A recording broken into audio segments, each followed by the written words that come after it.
Hello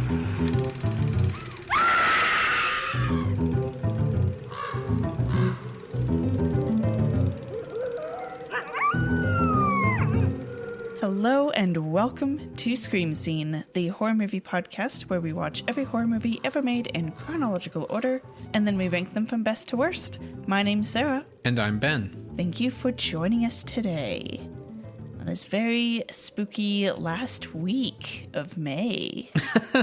How are you doing, Ben? I'm doing pretty good. We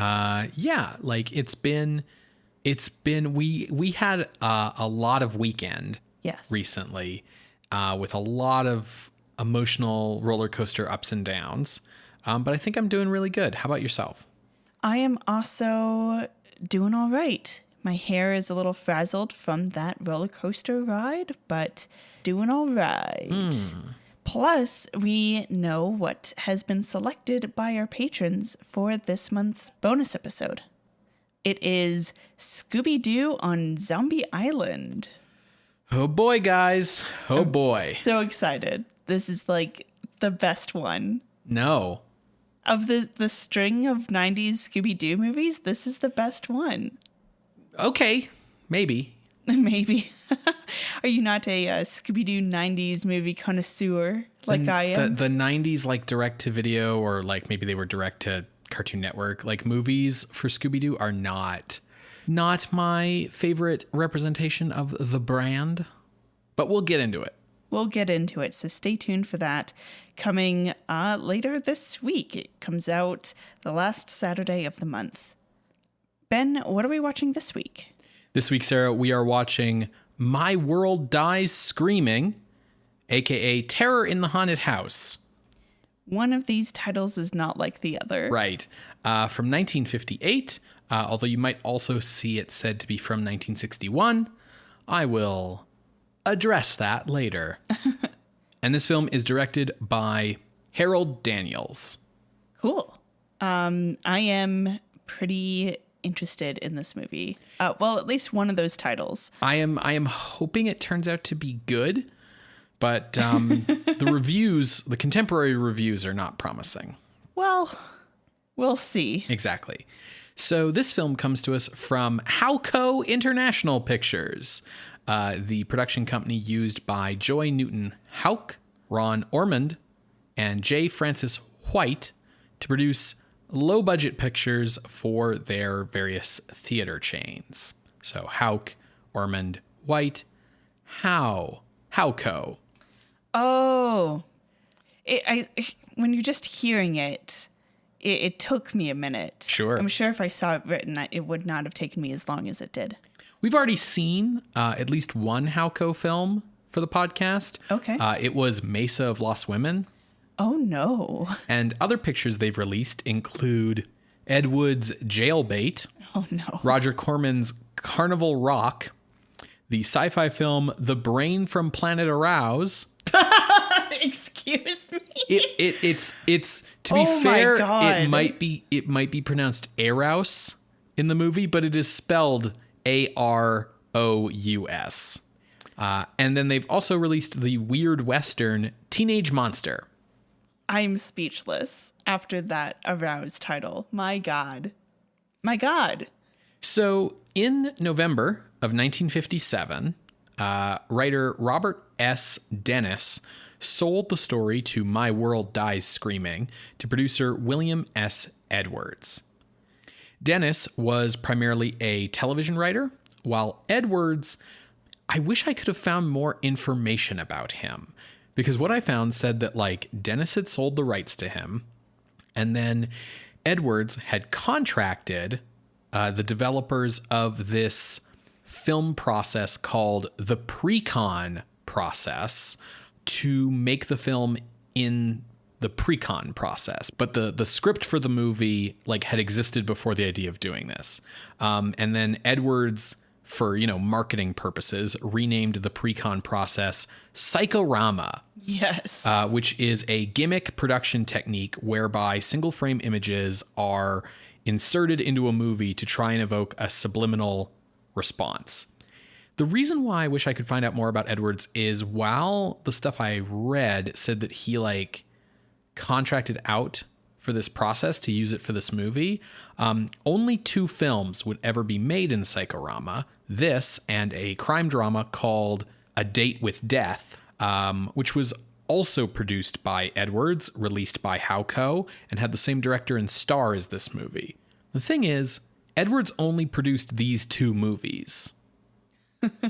So I really wish I knew more about like what his relationship was with the developers of psychorama. Like, what did he have a vested stake in the company? Like, what was the deal here? He's just trying to get his own company off the ground. Right. Now, I briefly explained how psychorama worked. And I'm pretty sure like most of our audience would be familiar with the idea of subliminal messages because it's become kind of like very widespread in terms of pop culture, not like in terms of their use, but in terms of like the concept being explained to people. I think most people have a good idea, but for those people who don't, and also just to like maybe give a better understanding of, you know, what it is, what it's supposed to be, why don't you educate us about subliminal messages, Sarah? Yes. Well, welcome class. Come sit down in our seminar on subliminal messaging. Psychorama has been kind of explained. The goal is to flash images in the film so fast that your conscious mind doesn't register them, but your subconscious mind does. And this kind of works for films because of the way that like film works, where it's like 24 images in a second. So you could like replace like one of those with something else. And this led me down a rabbit hole of where subliminal messaging came from. Right. Who had the idea first? A guy named James Vicari. Vicari? I'm going to go with Vicari. He was a market researcher. Okay. And he claimed to do an experiment at a movie theater where he would have images that would say, thirsty, drink Coca-Cola, or hungry, get popcorn, playing at this movie theater, interspersed with like a standard movie going Got out. it. This experiment and his results came out in 1957. Okay. So right in time for a movie producer to, you know, catch this eye. Okay. And according to Vicari, popcorn sales rose by nearly 60% when this experiment went on. Drink sales similarly rose, probably around, it was more closer to 30%. So the idea here being that like you're putting in advertisements that people don't know are there, but unconsciously, subconsciously, it's getting them to go buy the thing. Yes. Now, Vicari and others could not replicate this experiment beyond what he claimed he had achieved. And later in his life, in like the 1970s, he admitted that the experiment never happened and was really just a way to boost his standing as a market researcher. Sure, yeah, everyone would be like, oh shit, we should get that guy, the guy who came up with subliminal messaging. Yes. This clearly caused enough of a stir that people took notice. When My World Dies Screaming finished being produced and filmed, 2 versions were shown to the Federal Communications Commission, the FCC, and the National Association of Broadcasters, the NAB. One version had these messages in a subliminal manner, and then the other had the images extended so you would be able to see, that's what the image is being shown. This is very early in the process of like understanding what subliminal messaging is. Right. This was probably for the purpose of like, you know, educating the FCC and NAB on what this is, what it looks like. Exactly. So the NAB got a little concerned about the implications of subliminal messaging and the idea that you could control someone's mind in like a slippery slope kind of way through advertising, basically. So they updated their television code to prohibit TV stations using any kind of subliminal messaging, specifically as it applied to advertising.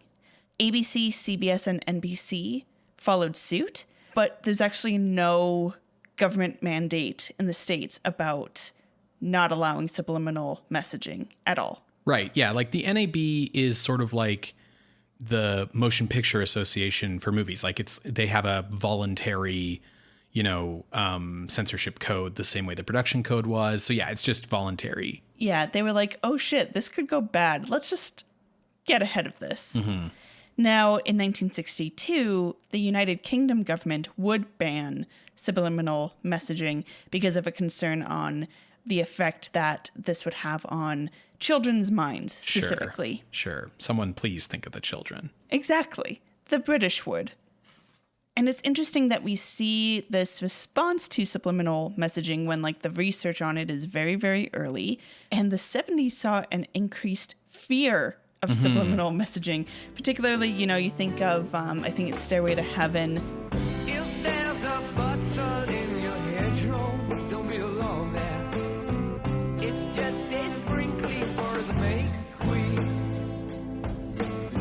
Yes, there are two paths you can go by, but in the long run, there's still time to change the road you're on. That has the rumor of if you play it backwards, you hear satanic messaging. Sure.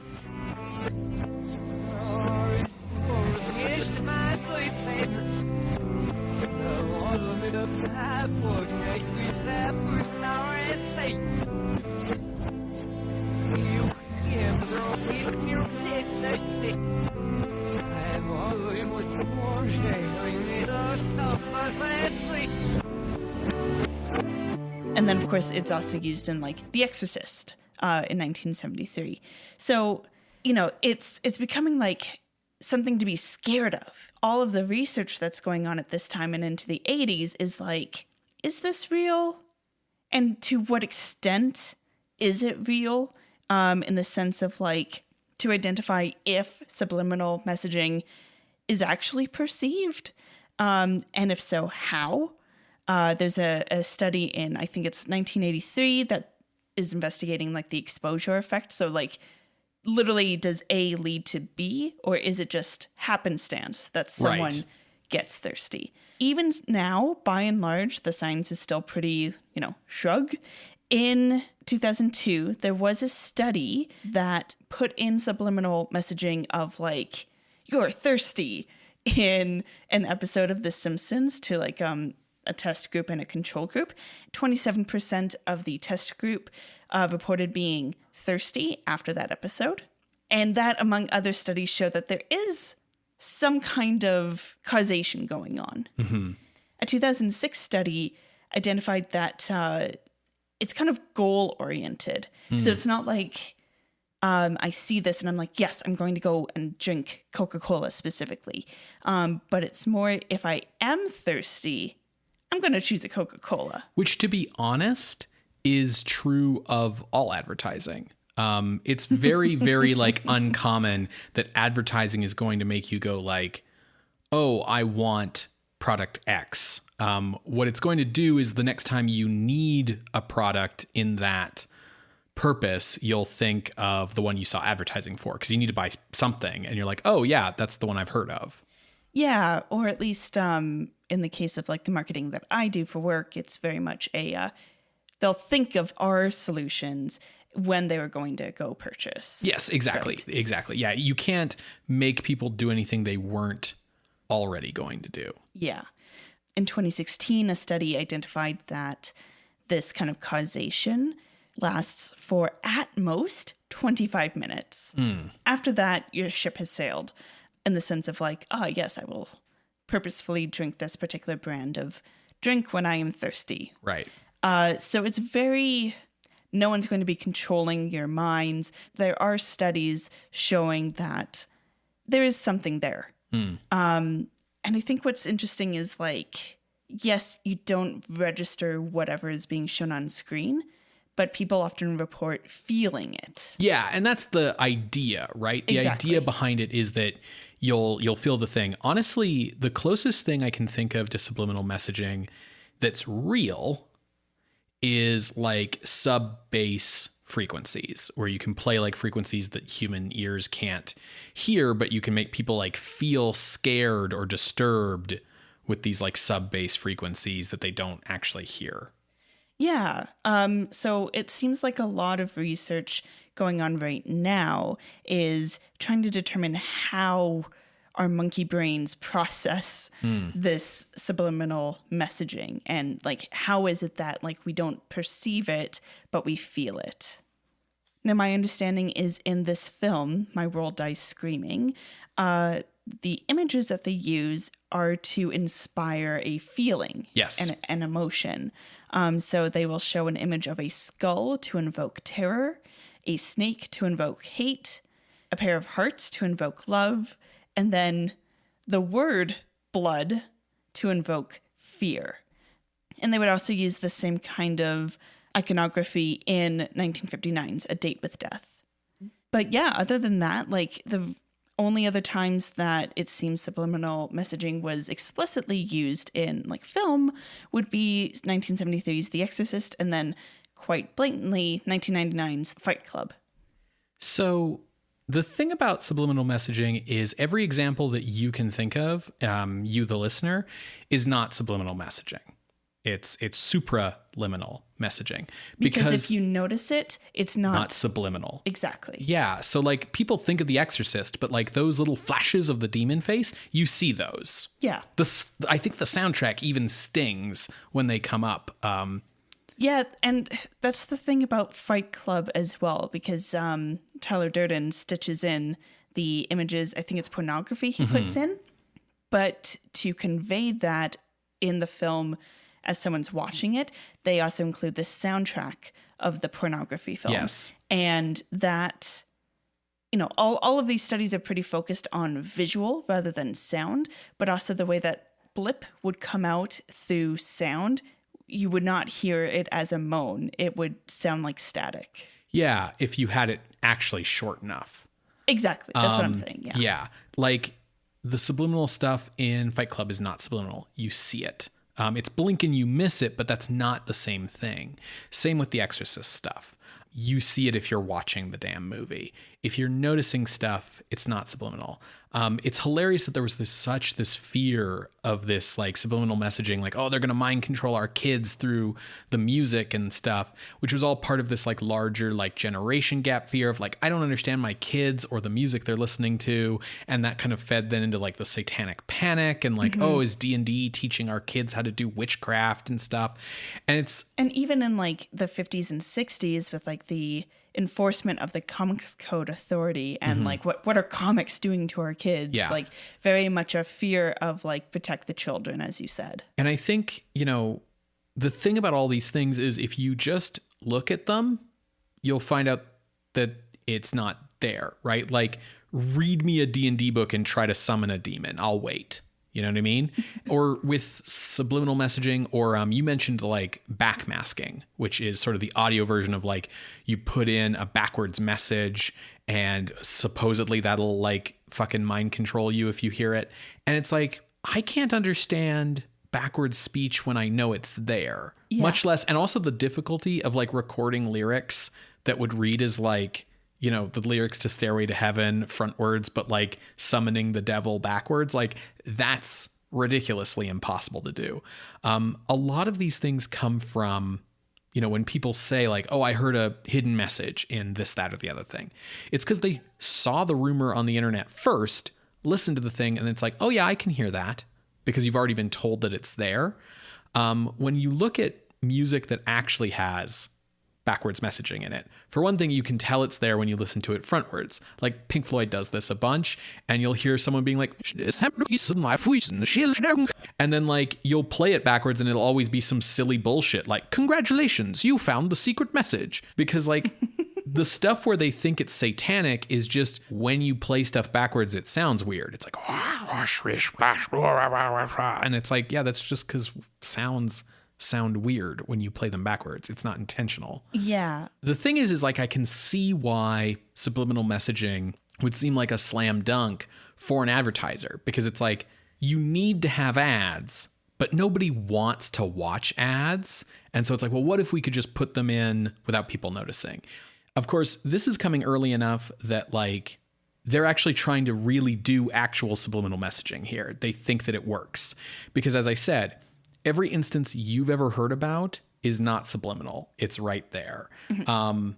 Subliminal messaging is just like one of those urban myths that's repeated so often that people just sort of accept it as true now. It's like, oh yeah, that's totally a thing that works. And it's like, it never really was a thing. Like, it's a thing a dude made up, and people got so concerned about a thing a dude made up, they made rules against the thing the dude made up, and that made people paranoid about it being everywhere. But yes, James Vicari absolutely made this up. But there is still credence to it, you know? Like, these studies are showing that, like, there is something to it. But as you also pointed out when I was going through those studies, that's also just advertising and marketing. And, you know, to bring it back to product placement, just like subliminal messaging, defeats its own point if you start noticing it. Yeah. Like, I think that's one of the reasons why people got like very savvy to product placement. The reason product placement is supposed to work is you don't notice it. Like, products exist in the real world. So your brain isn't going to be like, oh, that's weird that he's drinking a Coke in this movie. Cause like, what else is he going to drink? Like, oh, Cheerios. Yeah, that's a cereal. He's having breakfast. Like, that's normal. It's when you get to the Fantastic Four and there's a product logo in every frame of the movie and you notice it, that it stops working because people don't like being advertised to. Yeah. I will forever love the moment in the Truman Show when his wife like turns to quote unquote the camera and is like, oh yeah, we love using this soap. And Truman's like, what are you doing? Yeah. Who are you talking to? I've never really believed in subliminal messaging. Again, mostly because like every instance that you ever hear talked about is not subliminal. But yeah, you've basically covered a lot of what I was going to cover for like how it's used in this movie. Oh, I'm sorry. That's all right. I didn't mean to steal your thunder. There's just like not much else about this movie in terms of its production other than the psychorama stuff. Hey, when does that movie where like the dude puts on the glasses and then he sees like the aliens and like the words obey? They live. What year is that? That's like 1987, I think. Okay. Because I had the thought of, I wonder if that is kind of spurring off of subliminal messaging. Yeah, I think bit. so. It's definitely one of those things where it's like, this is based on the idea of subliminal messaging. The thing is like people give subliminal messaging like too much credit. It's like this idea like, oh yeah, the government's putting in hidden messages to tell you to do things. And it's like, they don't need to. There are just ads for the US military on TV. There's just ads for products on TV, and they work even though you don't think they are, because you go out and you buy those products. People do those things. Like, advertising works, and it doesn't need to be clever or weird or like nefarious. Exactly. Yeah. So it seems like Edwards bought the script here with the intention of doing it as a psychorama movie, because he only ever made 2 movies and they were both psychorama movies. But it was definitely like a gimmick thing. And it is very interesting to me that like this whole thing happened with a turnaround so fast that this guy advertises like, I figured this out. Edwards goes, oh, that'd be cool to put in a movie. And then to demonstrate how it works, he shows it to the FCC, and then like the FCC and the NAB like turn around and the NAB's like, yeah, we probably shouldn't allow this. So I mentioned A Date with Death, which is the other psychorama movie. So these 2 movies share William S. Edwards as producer. They also were both released by Howco. They were also both directed by Harold Daniels, who was a B-movie director who had transitioned into television in the 1950s. And that's where Edwards found him for this movie. And he did a few more movies and then went back to TV. The 2 psychorama movies also star the same lead actor, Gerald Mohr, who was born in Manhattan in 1914. And he was like a prep school kid who attended Columbia University to become a doctor. And while he was in university, he had to go to the hospital for appendicitis. And while he was recovering from the surgery, he was scouted by a radio producer who was also recovering, because Moore has this very deep baritone voice. And the radio guy was like, that would be perfect for radio. And so Moore basically like abandoned becoming a doctor to go be a radio star. Wow. Dude was on all kinds of radio all the time. He was the voice of Philip Marlowe. He was the voice of Archie Goodwin on the Nero Wolfe radio show. He was an announcer in like commercials, and he was a narrator on things. Voice was just everywhere. He sort of parlayed that in the late 1930s into being in films. And then starting in the 1950s, he became a very prolific television guest star. This is a guy who, if you don't recognize his face, you'll probably recognize his voice, because he was a narrator for movies he wasn't in. He did tons of cartoons in the 60s, whatever. And if you do recognize his face, he's a that guy. This is a quintessential that guy. His co-star is actress Cathy O'Donnell, who was born Anne Steely in Alabama in 1923. And she had a career as a stenographer that she abandoned to become an actress after seeing the film Wuthering Heights in 1939. She went to Hollywood and was scouted by the agent of Samuel Goldwyn, who ironically produced Wuthering Heights. And Samuel Goldwyn signed her to a contract despite her heavy Southern accent, and he sent her off to acting and diction lessons. She changed her name to Cathy because of Wuthering Heights, and then she changed her last name to O'Donnell because Goldwyn's wife thought that people liked actresses with Irish last names. And her first major on-screen role was as the character Wilma in 1946's The Best Years of Our Lives. That's the romantic interest of the character Homer Parrish, who's the character in that film who has the prosthetic arms.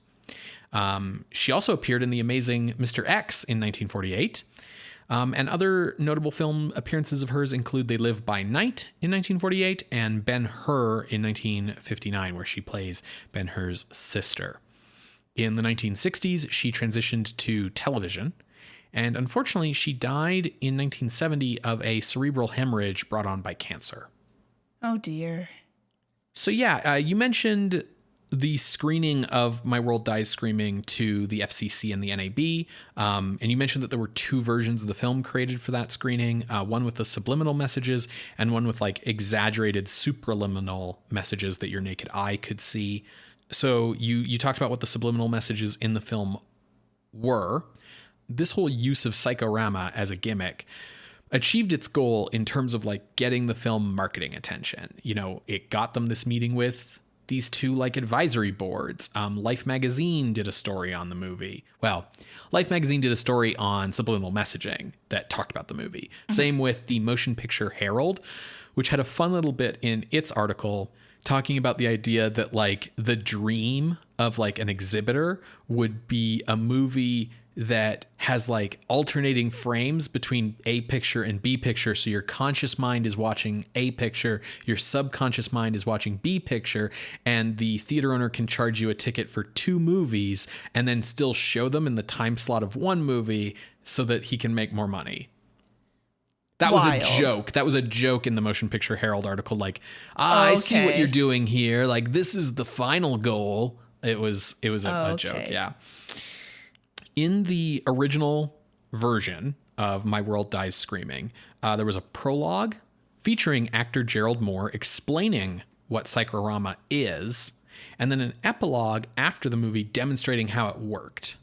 And that sort of brings up a very interesting point to me as well, which is how subliminal are subliminal messages and how effective are they when you tell people they're in there ahead of time?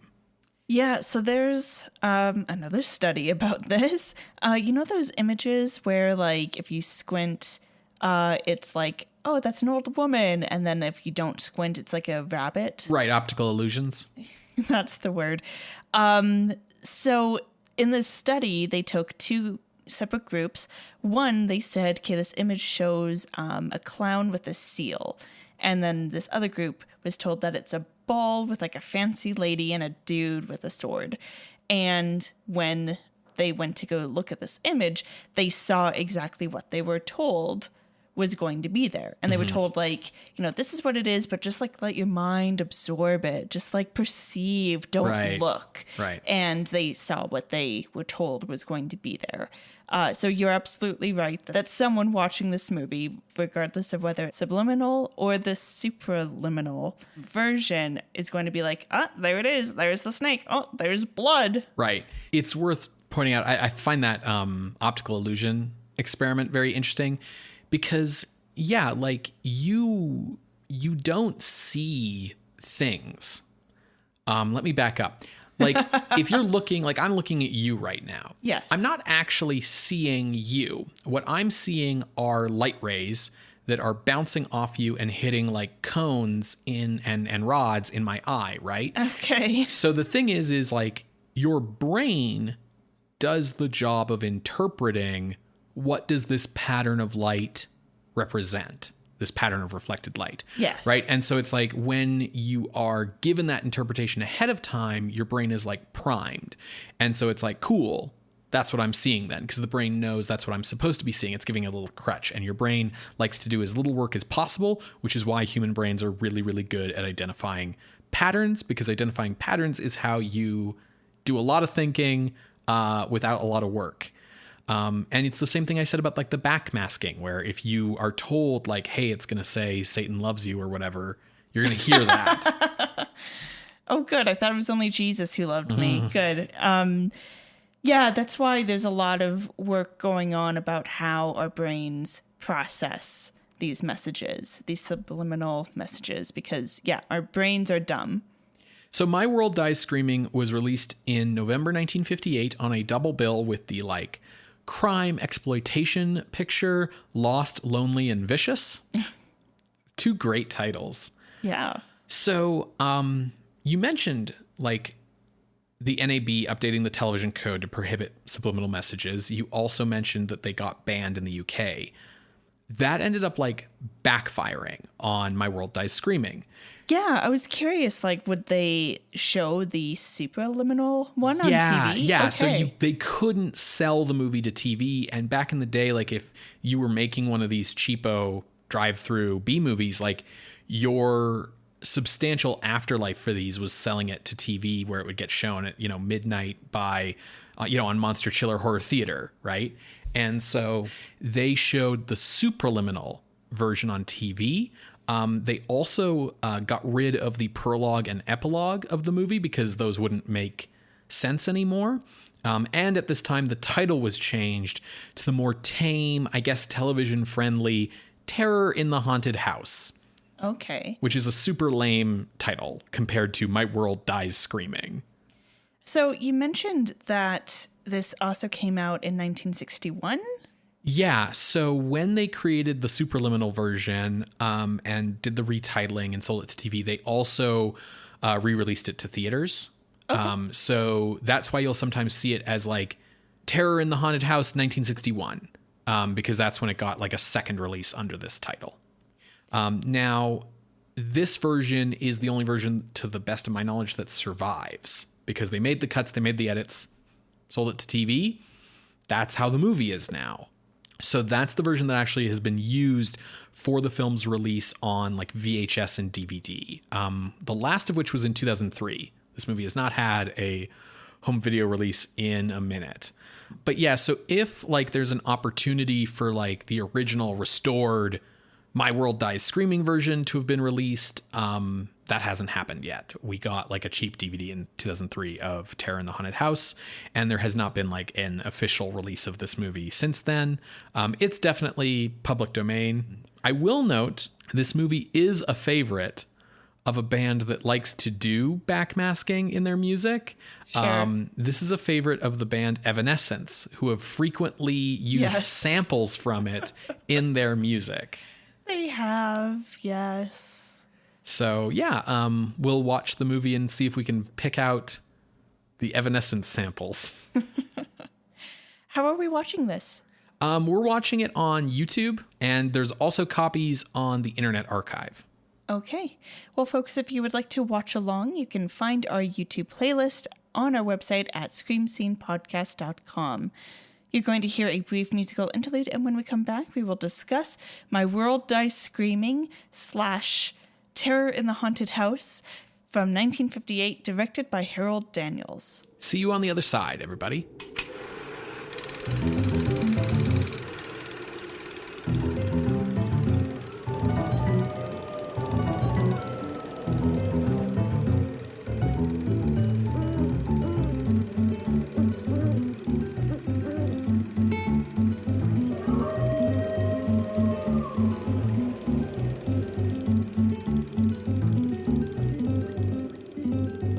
Welcome back to Scream Scene, everybody. We just finished watching My World Dies Screaming, a.k.a. Terror in the Haunted House, from 1958, directed by Gerald Daniels. Sarah, what did you think of this movie? One of those titles is a bit more accurate than the other. Neither are like super accurate. No. They're both justifiable in a metaphorical sense. Yes. Which I guess, that's fair. It's a horror movie. Is it though? Yeah, it was all right. I wanted to like it more. Well, big surprise, possibly a huge upset. I actually really liked this movie. Oh no. Yeah. I thought the psychorama, corny gimmick it may be, was actually surprisingly effective at like achieving its goal in a way. I don't know if like the whole subliminal thing works, but I think it worked to do what it was supposed to do anyway. I will say none of the descriptions really of what the subliminal flashes were that like I read and that we talked about in the intro are really descriptive of what's in here. No. It might be like the difference between the subliminal version and the supraliminal version. But quite frankly, I don't think anyone's, if the information I gave in the intro is true, nobody's seen the subliminal version since 1958. So I think people have just been repeating incorrect information for years without like checking what these things actually are. So I am just going to give a brief list of all the things that pop up. So for the most part, these things actually flash like over top of the image rather than being like their own distinct frames. And they will flash like at different places in the frame, at different sizes to kind of create different effects. There's a few variations of them. But one of the most common is an image of a balding man with like Coke bottle glasses who looks basically exactly like Professor Hugo Strange from Batman comics. And he has a white animal, looks to me like a rat, trying to crawl out of his mouth. Then there is a very cartoonish devil face with like, it's like sticking its tongue out. It looks like the kind of thing you'd see as like a decal on someone's motorcycle. There are also only 3 scenes where these are used. The first is the opening dream sequence. Then there's a second scene nearer to the middle of the film. And then there's the finale. And in the second scene, we start to get that Hugo Strange face with different captions.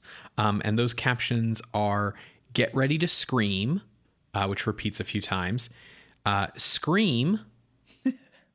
"Scream louder." And then at one point in that sequence, right at like the sort of climax of that sequence, the words "scream bloody murder" just appear on their own frame, white words on a black background. In the final sequence, we get a different sort of cartoonish monster face that is like this balding monster that's sticking its tongue out and has like sharp teeth and pointed ears, and is kind of like fat. And it appears a few different times with different captions. They include "prepare to die," "die, die, die," and "die louder." Also in that final sequence, there's a cartoonish skull face that has the caption, "Die dead." As opposed to, die alive. There is also a cobra face that's flashed a few times, including once in red. And it made me raise an eyebrow because I have to assume these were added by the home video company that released this on VHS and DVD back in 2003. But its captions say, "Rent Rhino videos every day." You're kidding. No, I am not. Even the one in red? Yeah. Oh my God. No. True. Oh my God. Well, I don't think that subliminal or superliminal advertising worked because I did not feel like renting a movie afterwards. Right. Specifically, a movie from Rhino Home Video, which that would be like a wild thing to just be like walking into, Blockbuster and being like, "Hey, do you have any videos from Rhino? The, cheap bargain bin video distribution company?" And they would say, "Yes, because we are Blockbuster and therefore out of business." Sure. I meant like back in the day. Oh, okay. Yeah, you don't really like register the images like what they are. They just kind of happen. Yeah, they happen, and it's kind of like a jolt when it does. I definitely did notice the red one, though, because it was suddenly color. Yeah. Slowing them down reveals them to be like super goofy. And I think that images more relevant to the lead character's repressed memories would have been like better on a creative level. Sure, like to an be used in here. axe or something. Yeah, because like there is this plot line in the movie of like this character's repressed memories that are struggling to come through, and making those the flashing images would have been cool. But there is something about the way that these images like flash by and intrude on the scenes that I at least did find unsettling and kind of like unnerving. And I felt that did actually help like prime the pump, as it were, for the scares. Just because like you are just kind of like unsettled by these things. You're just like, "Whoa, what was that? Oh, whoa, stop doing that. Stop flashing things at me." And then, a big thing comes out and scares you. So I did think they worked in that regard. They also had a secondary effect I wasn't expecting, which is they like really make you pay attention to the movie. Cause like I didn't want to like look away because I didn't want to miss any. Sure. Well, how about I give the synopsis? Absolutely. And then we can kind of dig into things a bit more. Mm-hmm. So we begin with a character named Sheila, who is living in Switzerland as she attends her therapy session. Now, she kind of explains through some exposition that when she was 7, she was sent to a sanatorium in Switzerland from America for a pretty bad case of tuberculosis. She is an orphan, so she doesn't have any ties back in the United States. But about 6 months ago, she started having this recurring dream, and she tells the doctor about this dream where she is approaching a very old house in kind of the Florida Everglades. She knows that this is the house of the Tierney family, particularly because Tierney is on the mailbox. And she kind of like, in this dream, it's like her point of view walking into the house, and not even just like walking of her own volition, but being pulled into the house and pulled all the way upward towards the attic with this feeling of like, I'll die if I go into the attic. Now, coincidentally, she married Philip Justin around 6 months ago, and they are planning to be heading back to the U.S., where both Philip and she are from. Now, this doctor clearly isn't the best, because he doesn't put 2 and 2 together of like why she might be, having this reoccurring dream and why it's getting a bit more intense as they get closer to when they are going back to the States. But he kind of just gives the explanation of repressed memories and kind of leaves it at that. Once they are back in the United States, they head down to Florida, and they arrive at the house that has been in Sheila's dreams. They meet a caretaker whose name is Jonah, who is very weird and off-putting, and Sheila basically begs Philip for them to leave this house, because she's like, I can't stay here. Why are we renting this house? Like, why did you choose this place? I've been here before. We can't be here.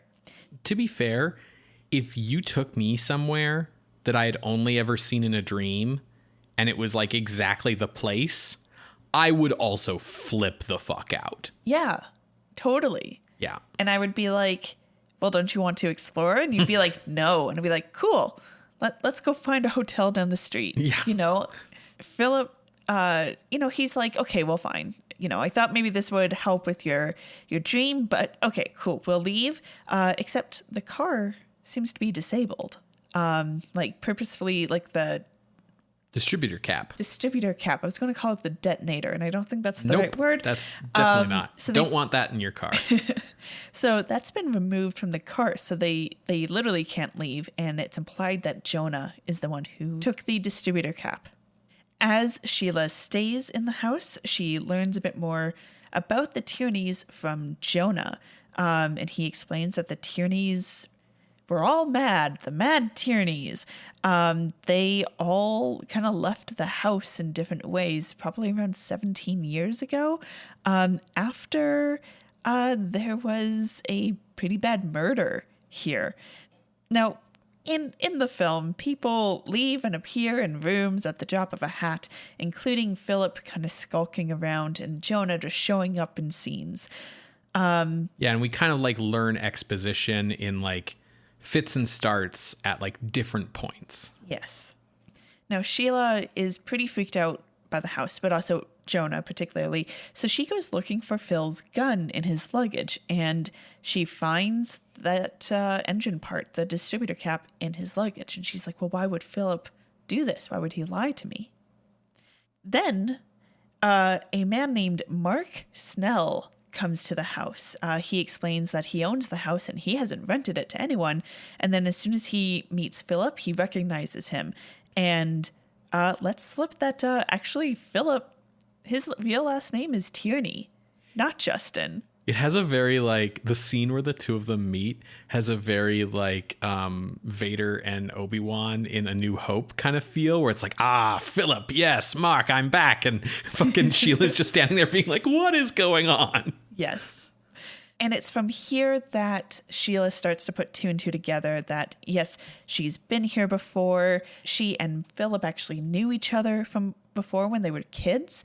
And they wrote their initials on a tree because they were 7 and 10 and had this childhood romance.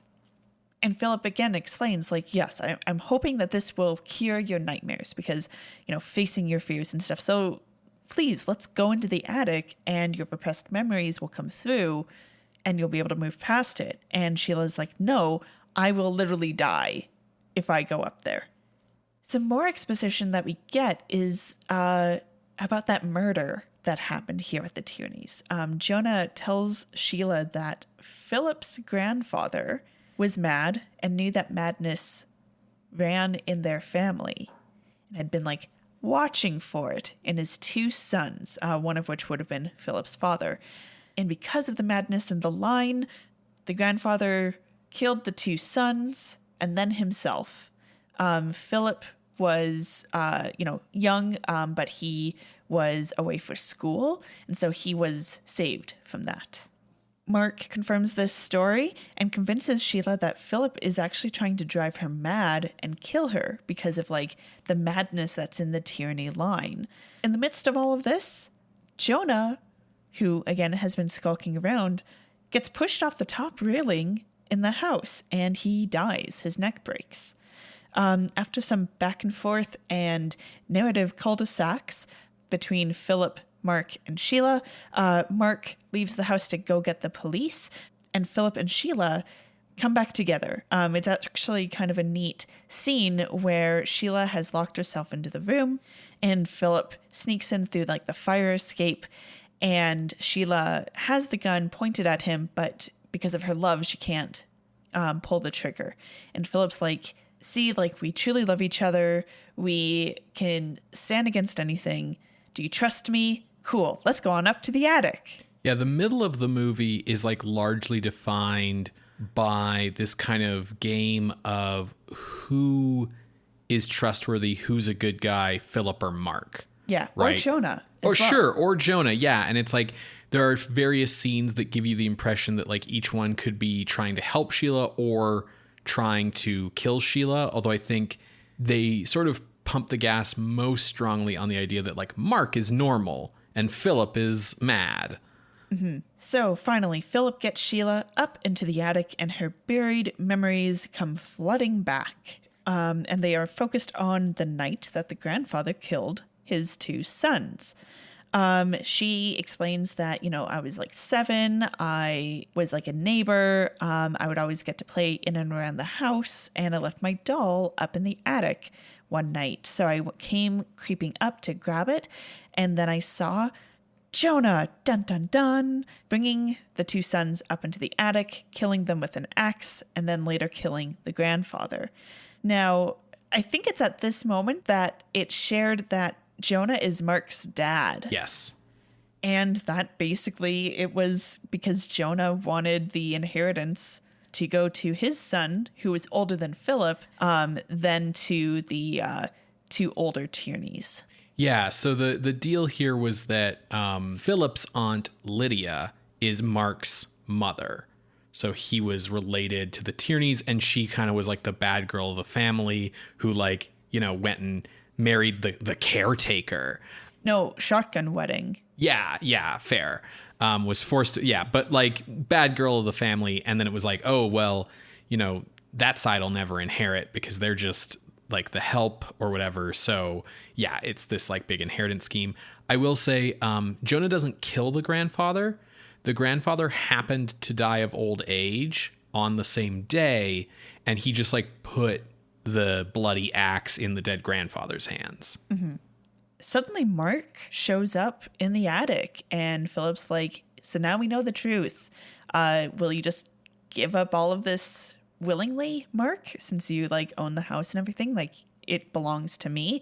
And Mark's like, no, I knew Jonah was going to do this, and I let him, and I killed him because he was going to confess. So they fight, and no one actually kills Mark. The axe gets stuck into a beam, and Mark falls backwards onto the sharp point on the back of the axe. So he dies. And then we get a final scene of Sheila and Philip kind of talking with each other. And that's where we learned, like, oh yeah, Jonah was going to confess, and that's why he got killed. And see, everything's fine and wrapped up with a bow, and it's all good. The end. Mm-hmm. So you kind of already talked about how you found the subliminal messaging and like the spurts of messages of the visual images throughout. I agree that they were off-putting and definitely caused a feeling of like uneasiness, I think. But for me, the times that they would come right before there was like a jump scare or something actually deflated the moment. Because I'm jumping at that rather than the face in the window or something like that. Yeah, I could see that. I found they really like upped my anxiety, which then like primed me for screams. I do realize I think I'm in the minority on this, especially like my wider opinion of liking this movie, because it seems like most reviews peg this movie as boring, of just like, oh, it's just people sitting around and talking to each other. And describe the image flashing as like annoying, like intrusive. I would say yes, it's intrusive, but it's also supposed to be with this subliminal version. And I think that's what they're going for. So I'm not going to critique it because like it is successfully causing me to feel uneasy because it feels so intrusive. I just found it also would end up taking away, like I said, deflating what the film is doing on screen. I will say I also agree with you that it would have been really cool if those images had been tied to the plot, because that subliminal message and the idea of repressed memory as a plot element was a really cool connection here. And that's probably why the producer thought of this subliminal messaging thing in relation to this story. Yeah. There's a lot of scenes I actually really liked here. Honestly, I think the movie starts really strong. I really liked the opening dream that starts the movie. It's really unnerving. It's this kind of like first person floating camera that has like a very dream effect. There's this like narration that she's giving over it. And then the like, you know, little jump images throughout that are making you go like, what's going on? And then, yeah, she like looks in the attic and screams, and the movie does a really good job of like replicating the shots from the dream in several places in the movie to help you feel like that sense of danger again. You know, my world dies screaming metaphorically to me seems to signify the idea of like, I have this dream that, you know, I'm in this place and I can't get to the end of it because I know I'm going to die at the end. And instead I just like wake up screaming. Whereas Terror in the Haunted House, it's like, yeah, a bunch of terror happens in a house that is like haunted by the memories of its past. So, you know, just more like metaphorical. I will say that with the opening of like the house and the narration, I was like, oh, I see. We're doing a Rebecca.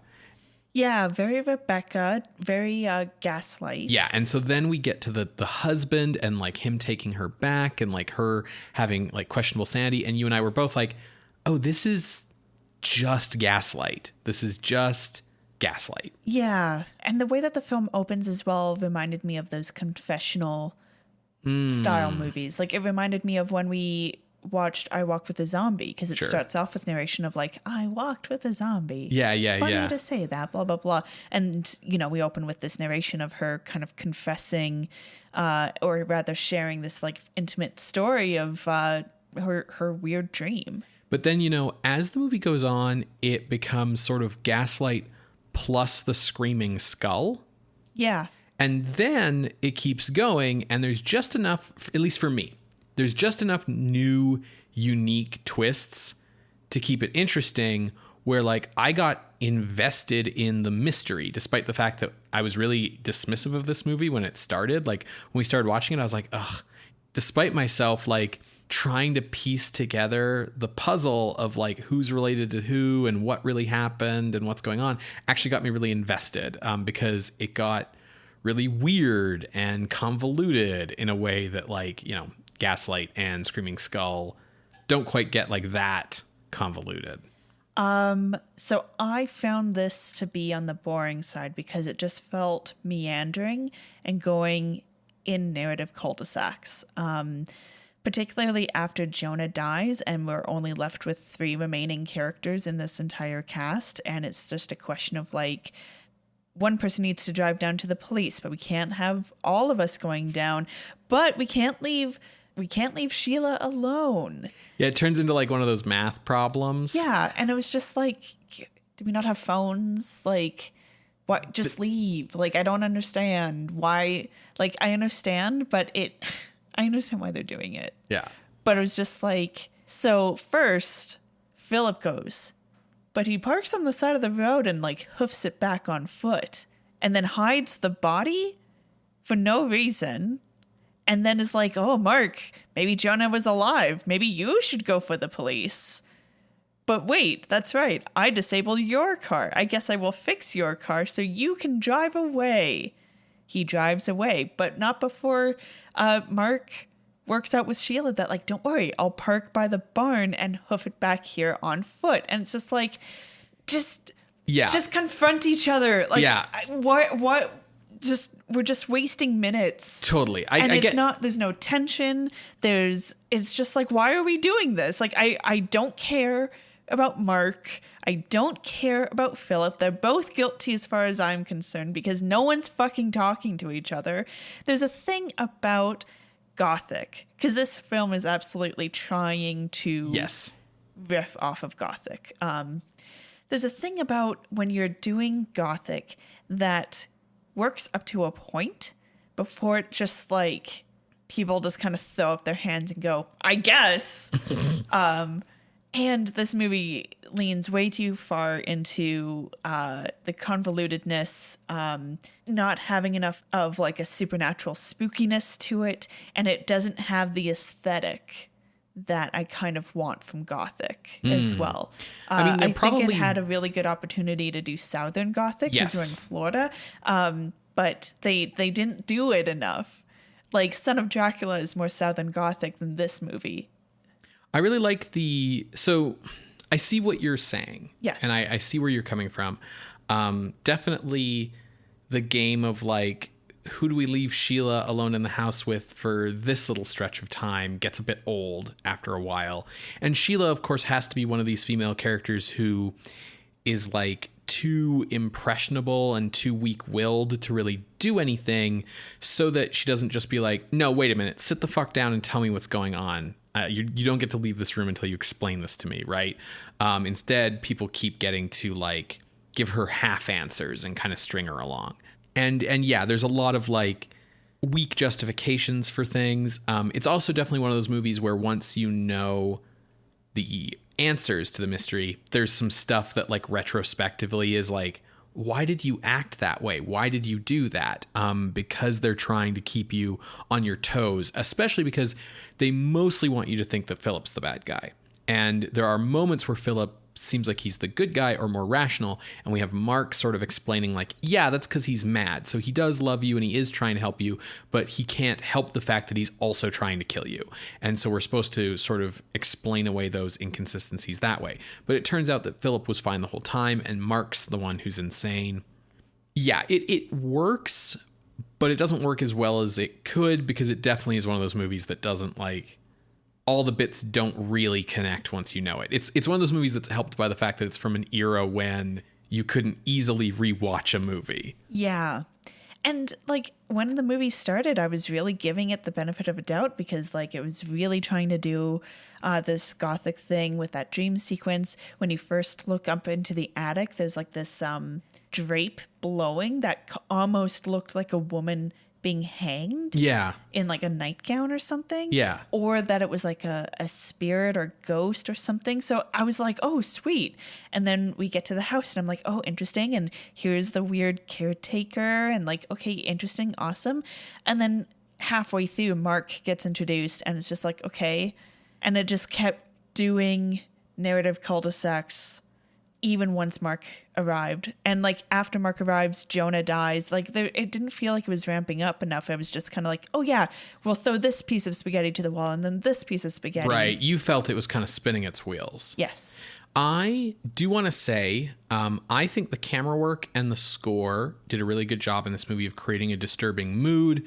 There could have been better visuals in this movie. I chalk that up to like time and money. The day for night here is really inconsistent and really bad at some points. Some scenes could have used more shadow, but for the most part, like I really liked the opening dream sequence, and there were several other moments in the movie I thought were really effective. A lot of the times, like the way the camera moves through the house with Sheila is in this really like off-putting kind of way where like there are things off camera that we can't see, but she can see.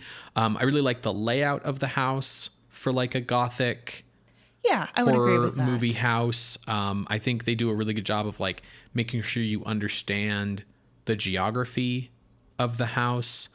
And and I think the score is a little over the top sometimes with the romance stuff, but I think in the horror scenes, it actually worked really well because they were going for like a lot of discordancies, which helped again with like putting my anxiety up. I do think the performance of William Ching as Mark doesn't quite work, and I think contributes to that feeling you have of like the mood getting killed. He's so cardboard. I think what he's trying to do is make Mark seem really normal, so that the reveal that he's the crazy one is, you know, this big surprise, and to contrast against like Sheila's hysterics and like Philip's weirdness. But the problem is yes, you're entirely right. In his attempt to be like, hello, I am normal man, he just sort of goes over into wooden. Yeah, he needed to be more Joseph Cotton than David Manners. Sure. The person, honestly, he reminded me the most of was like if you took Robert Graves, who went on to narrate Biography eventually later in life, and like Adam West, and you kind of like mix them together. It's like that kind of like, hello, I am Hank Normalman. I will say that there's kind of a problem down the line with the cast in this regard, which makes me suspect it might even be the director's fault, because Mark is like too normal to be normal. And then like Sheila is a bit too delicate and innocent. Like there isn't enough of an arc for her in terms of where to go with her character in the whole, like, we're going to drive Sheila insane thing, even though that turns out not to be anyone's goal. Even though, like, as I said, if I was her and like we pulled up to a house that I'd only ever seen in my dreams, I would freak the fuck out. But she needs like somewhere to go, and she's a bit too, one note. And same like Philip, we need to be unsure whether to trust him or not, but like Gerald Mohr's performance makes Philip just like a little bit too slimy, to the point where even when he's being like quote unquote the good guy, we're still like, yeah, I don't know, Philip. And similarly with Jonah, I think the actor who plays Jonah does a really good job of making him creepy and off-putting, but he's almost like too creepy and off-putting, to the point where you're like, why would anyone like put up with you for any stretch of time? Why would anyone, like, once Philip's like, oh, I think Jonah took our distributor cap, which the movie itself points out doesn't make sense, because Jonah seems to be trying to scare them away, not keep them here. But of course it's, Philip. Regardless, like, it's weird that, it's not like, hey, you weird caretaker dude, get the fuck out of here. Like, the way people act around each other isn't quite believable. Yeah. As far as acting goes, everyone is fairly fine. I will say Cathy O'Donnell has a great scream. Yes. Yes, she really does. Yeah, she really sells those moments. Yeah. I think that, like a lot of these kinds of movies, the ending is probably the point where things like fall down the most, because it's certainly one of those movies where whether all of the, like, you're calling them narrative cul-de-sacs, but whether like all the various ins and outs and weird unexplained loose ends, whether you let them go and be like, yeah, that's fine, or whether they bother you, I think really comes down to like, does the ending make up for it, right? Do they stick the landing? And I think the fight between Mark and Philip, where they're kind of like fighting over the axe, sucks. Yeah. It's just like a fisticuffs fight that feels like it's kind of not right for the ending of a horror movie. I really wish Sheila had been allowed to shoot Mark instead of just sort of standing there, because she's got the gun. And it's this whole thing of like Chekhov's gun. Like, she's had this gun for most of the movie. And even at one point in the climax, when they know that Mark's coming up the stairs to the attic, Philip's like, Sheila, where's the gun? You still have the gun, right? And she's like, oh, I don't know. I must have lost it in the excitement. And then she finds it during the fight between Philip and Mark. And you're like, okay, cool. Sheila's going to get to shoot the guy. And she doesn't get to. And I feel like that's like some sort of weird like code holdover thing where it's like, oh, well, if she commits murder, then she has to be punished. Whereas Mark falling back on the point of the axe all by himself, like, means that no one's at fault here. Right.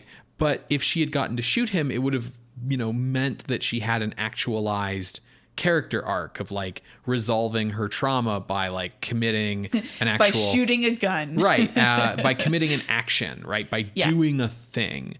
So I think that's a little bit weak to me. And I completely agree with what you're saying, especially on the fact that Philip, even when he's supposed to be our good guy, is still like, you're not too sure. Because at the end, when they're like, well, then why did he kill Jonah if that was his dad? And like, why any of this? Philip is the one that's like, well, I think it was this. And it's like, yeah, but is that the truth? Or are you just continuing to lie? Yeah. He's made himself into an untrustworthy narrator at that point. Exactly. So it's like, are we okay? I think that, so of all the revelations, I really liked what this movie was doing. Again, I think it was going for that Southern Gothic thing of like the convoluted family history and like who killed who and how is everyone related. Jonah being Mark's father just doesn't work in retrospect. It's so weird. Because it's like none of the way that Mark talks to Jonah signals that at all. And unlike Philip, Mark doesn't have a reason to keep that secret, right? And even though Mark is the legal person who inherited the house because Jonah can't inherit because he married in, it's still weird that then the result of all of that murder and like, oh, I'm going to get the estate and I've planned this whole thing to get wealth for my boy, is that like Mark lives somewhere totally else. The house is completely deserted and abandoned, and he left his dad there with like the caretaker job. Yeah. That he still had when the family was alive. And now, like 17 years later, Jonah's all like, I keep it good and in good condition for when the Tierneys come back. And it's like clear that he's, lost it. Yeah, mad, but it's not like a madness that is consistent with the revelations we get later. I honestly think the ending would have been way scarier and much more effective, because I do think it's a great moment when like normal, like, hello, I am Mark, comes into the attic and he's got the axe and he's all like, I'm never going to let you take it from me, Philip. Rah. Like, that's really effective, that shift. Everything I think would have been a lot better if in the revelations we learned that, because we know that the Sheila was 7 and Philip's a little older than Sheila and Mark's a little older than Philip. I think it would have been a lot better if teen Mark had been the killer. Yeah. Not his father with this like caveat of like, oh yeah, I knew dad was going to go kill those people and I didn't stop him. Like, it would have been way more disturbing to imagine this teen boy doing it. It would have explained like why did Jonah's mind snap, because it's like, oh, turns out your son is a psycho killer and that's like going to break your mind. And like, it would have made Sheila's trauma more significant. It would have, especially because Mark was someone who she thought she could trust as well. Right. And it would have, meant that like Philip's mistrust and hatred of Mark would have been like even more so, because it's like, oh, I think you're the guy who did it. And then it would have made the ending where he's the one threatening them scarier, because we know he's already capable of murder. So I wish that the ending had been handled better, because I think if it had been, the little things that bugged you throughout, would have been more forgivable. Absolutely. Yeah. The bottom of the movie kind of fell out for me when Jonah gets killed, because it's like, well, then why? Right. It's very much like a... well, he was the bad guy. It's vanquished. Why are we still here and deciding who gets to drive down to the police station? Yeah, like you kill Jonah and like 20 minutes later or, whatever, it's like, oh, actually he was the killer. And it's like, well, then why did you sort of so unceremoniously off him earlier? And like no one's asking the question of like, who pushed Jonah? It's all a question of like, who's going to the police station? Right. And it's like, no one is specifically calling out like he was murdered. Especially because, and I will say like there's some good horror movie moments in this movie. And the movie does like go to some disturbing places. Like we see Jonah fall off the railing and he doesn't like, it's not like, oh, look, the carpet's misaligned down there. Maybe, oh no, I've fallen. It's like he gets fucking tossed. Like we see this shot. And I think the movie does a really good job sometimes with like keeping us limited to Sheila's POV. And I would agree with that. This is an example of that. She opens the door to the bedroom and looks out, and all we see is just like Jonah come from like one end of the screen, topple over the railing and go and fall down. And I was like, whoa, what the fuck? And then they go to the bottom of the stairs and his neck's broken. It's like, he didn't fall. He was definitely like thrown. So yeah, you're totally right. That all comes across really weird in retrospect once we know that he was the bad guy. Like that just doesn't work. The bad guy needed to be Mark the whole time. Yeah. Like I said, I didn't particularly enjoy this movie. It felt like it fumbled, especially in like the Gothic sense. Personally, I would still describe this as Gothic, but possibly not horror. It's definitely like mystery, but for me, it felt like there wasn't enough tension. I think it would have been better if it was shorter, like a a 45-minute Twilight Zone or something like that, because then we wouldn't have as many roundabouts, and it would have been able to manage the tension more. Yeah, this would be like a good Alfred Hitchcock Presents. Absolutely. I think this is horror because I think that's definitely what they're going for. The fact that they put in a bunch of like devil monster faces being like, scream, clearly shows that they were like aiming for horror. Die louder. Right. I just think that like the ending doesn't get there. I feel like this movie would be better if it was made like 5 years later. Sure. You know, when you're in like the 60s and... Yeah, because that would be 63, so Psycho would have come out. Yeah, and like the production code will have weakened even more by then and things like that. But I do think it's horror. I think it doesn't reach the heights of horror it wants to because it slips and makes these mistakes throughout. Yeah. But I was at least happy that it didn't turn out to just be gaslight, which is how it feels for the first like 10, 15 minutes. Yeah, it was a little frustrating. And, you know, it was also very blatant about being like gaslight. Yes. Which looking back, it's like, yeah, because they want Philip to look like he's the bad guy. Exactly. Like that's almost like the twist. Like they know that you've seen Gaslight, right? And it's also very similar to The Screaming Skull, which is another like Rebecca Gaslight. But also a movie that I liked more than like its reputation seemed to suggest that I would. I think part of my good response to this movie is I just really responded well to like the old house and the like convoluted family history and the kind of like anxiety inducing aspects of this movie. I definitely appreciated that they were taking this from Sheila's point of view. They weren't like, oh, what else is going on? It's like, no, we know that the horror is in her repressed memory, so let's really engage with that. Yeah. So I think this was horror, but I can tell we're going to have a really hard time with ranking here. So you were kind of doubting whether this was horror or not. Did you have a range? No. Okay. But I will say, so the two movies that stood out to me to compare this to is The Screaming Skull, which you've already pointed out, which is at number 51. And then the other is Invisible Ghost. Okay. Yeah, the Lugosi movie where his wife's outside in the rain all the time. Yeah, that is ranked at number 115. Okay. So my range is going to be way too high for you. So we're going to need to figure something out. Okay. So I thought Screaming Skull was better than this. Mostly because Screaming Skull like turns out to actually have actual supernatural shit going on, and Actual it has that screaming skulls, right? And it has that whole thing where like you think that he's choked her to death at the end of the movie, like yeah. So I liked Screaming Skull better. Right below Screaming Skull is Black Cat Mansion, which is also kind of like a weird, goofy movie. So you know, for me, the things I was trying to reconcile here was the fact that this movie has cheapness problems and this movie has like scripting problems, but as a horror movie I found it was actually really effective at like getting under my skin, which is like a really important attribute of horror movie.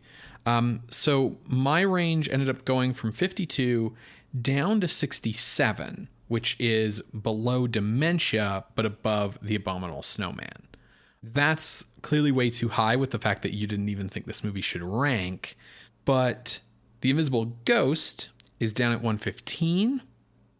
Around that is stuff like White Zombie, Hands of Orlac, Strangler of the Swamp, as well as The Trollenberg Terror. Yeah, I feel like looking down in the area of Invisible Ghost makes a lot more sense for me. There are, I think, like comparable movies here, like Strangler of the Swamp. Dr. Renault's Secret is a little higher here at 112. The halfway point between Invisible Ghost and the bottom of your range is number 94, The Amazing Mr. X. Which also had Cathy O'Donnell in it. Yes, it did. I think she's better in that because she has a place to go with her character. Sure. Yeah. What do you think about in this area, in like the mid 90s to the mid 110s? I'll make you a counteroffer. Yep. Which is actually much lower. Okay. just acknowledging that like this movie has problems, and also that like I couldn't find a single positive review of this movie. Like everyone's reviews were like, this is boring garbage and annoying and stupid. And I was like, I really liked this, guys. So I have to kind of like correct for maybe like me being a weird statistical outlier here. But at number 128, we have Murders in the Rue Morgue. And that's right above 129, Zombies of Moratau. And then we get into like Dracula's Daughter, The Mummy's Tomb, The Haunted Strangler, Invaders from Mars, Vampire's Ghost, like movies that are fun but not good. And sometimes have a challenge operating as movies. Right. And so I feel like putting this below Murders in the Rue Morgue, which has tone problems because it only has 2 tones, and those tones are comedy or disturbing. And then above stuff like Zombies of Moratau or Dracula's Daughter, where it's like, you guys didn't really cook this one long enough. You know, that feels right to me. So that would put this at number 129. Yeah, I would agree that that feels right, because My World Dies Screaming definitely was cooked long enough. It might be a little overcooked even. And the way everything kind of came together on the plate just didn't quite work for me. Yeah, it doesn't have enough like body to it, you know? Yeah. Okay, cool. If you want to go with that, I'm good with that. So entering the list at the new number 129 is My World Dies Screaming, aka Terror in the Haunted House from 1958, directed by Harold Daniels. If you would like to see this list, you can go to our website, screamscenepodcast.com. There you can find links to the many episodes we have mentioned today, as well as our appeals box. If you would like to contest this or any other ranking, you can drop us a line through our Ask box on Tumblr. You can reach out over email at screamscenepodcast@gmail.com or talk to us on Twitter @_screamscene. Scream Scene updates every Wednesday on Apple Podcasts, Google Podcasts, SoundCloud, and Spotify. You can subscribe to the show using our RSS feed. You can help us out by leaving us a rating or a review. You can tell a friend about us online or in reality to help grow the show's audience through word of mouth.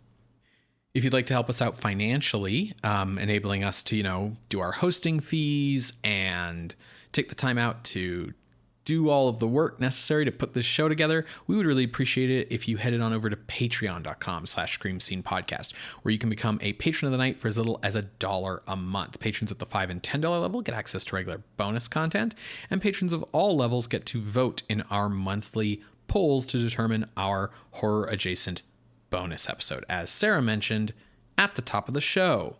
So that's patreon.com/screamscenepodcast. So what are we watching next week, Ben? Well, Sarah, on this episode, you mentioned Son of Dracula as an example of Southern Gothic. I mentioned Dracula's Daughter as a movie just a few spots below where we just ranked this one. We also know that there's a movie called Son of Frankenstein.